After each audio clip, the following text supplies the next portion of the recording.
who's telling me a line of bullshit. And I just walked out and I asked him to leave the coffee shop. I said, I need to talk to you outside. And when we got outside, I was like, I didn't want to embarrass you in front of your daughter. I said, but what you're telling me is a lie. You're fucking lying to me. And there's no reason to lie to me about any of your fucking military service. There's no reason. If you were in the military and you're having a hard time, you're a veteran, there's no reason to inflate anything you did. I'll be the first person to say I'm the most highly trained, unopened G.I. Joe in the fucking world. You know what I mean? I've had more fucking combat training than anybody who's never gone to combat. I like that unopened G.I. Joe. Yeah, man. I'm on the shelf. I'm just some collector's item. You know what I mean? Like, look how good that fucking G.I. Joe looks, man. Let's put him on camera. You know what I mean? But the real G.I. Joe is like over here. He's had his fucking legs switched out with another G.I. Joe's fucking legs. Oh, God. And that's the real guy. The guy that's fucking been played with hard. You know what I mean? So I always recognize that.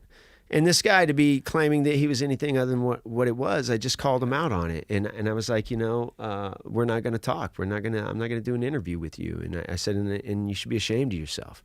You know what I mean? Because if you're ashamed of your service, the service that you did, then you should be ashamed of yourself. Nobody should be ashamed of their military service unless they did something that was illegal or compromised their integrity, you know, overall while they were there. So, couldn't agree more. You know, and then I had a guy in Cocoa Beach, Florida, when I was driving a cab, a PJ student, this is hilarious, a PJ student tell me a story about me to me, as if the thing that he was telling me happened to him and me together.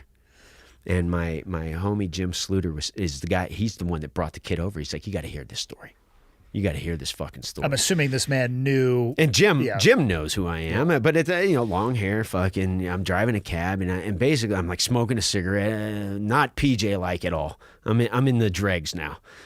And this guy launches on this story about how I gave him a heart palpitation while by PTing him while he's at the PJ school or something like that. And I'm listening to him tell this story. It's a true story. It's a true story. A student started throwing multifocal PVCs. You know, when I had him doing lunges for leaving his ID card adrift in like the copy machine. You know what I'm saying? Like I had him doing lunges and he started throwing PVCs. And when we went to the hospital, I took him to the hospital. He ended up having a heart condition. Well, this guy's telling me this story as if he was the guy.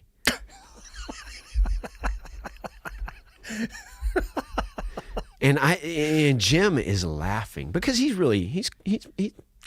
got a lot of comedy going, but I'm just straight-faced listening to this because I can't believe it's happening. And Jim is dying. He's dying. He can't hold it in, man. And the more that Jim laughs, the more this guy ramps up the story, right? Because as storytellers will. Yep. And then he gets to the end of the story, and I said, "You're a fucking liar." He goes, "What are you talking about? What the fuck are you?" I said, "I'm Wil Willis, motherfucker." I was like, "You're a fucking liar. You just told a whole fabricated story. It's a true story, but you weren't there. It wasn't you. It was another fucking guy. How can you sit there and tell me that story to my face?" And Jim fucking fell on the floor of the bar. He was laughing so fucking hard. What did that kid do? He walked away. He was ashamed. He fucking walked away. And I was like, get the fuck out of here. Like, there was nothing else to be said after that. It's not, I don't even remember the guy's name. There's no debate. There's no debate to be had. There's nothing. It's just like, go away now. Like, it's stupid. Like, what? And I'm not saying I've never walked into a crowd and like said some stupid shit where everybody's like, okay, you need to shut the F up. Like, you're a retard. Like, you are a social hand grenade. Get the hell out of here. I have been that guy, but I'm also the guy to be like, oh yeah, that's dumb. I shouldn't have done that. Yeah. So, yeah, there's a lot of stuff like that. How did Forged in Fire come about? I was going to college. It's really here's how I think it came about, and then there's how it did come about. I was going to college for film, and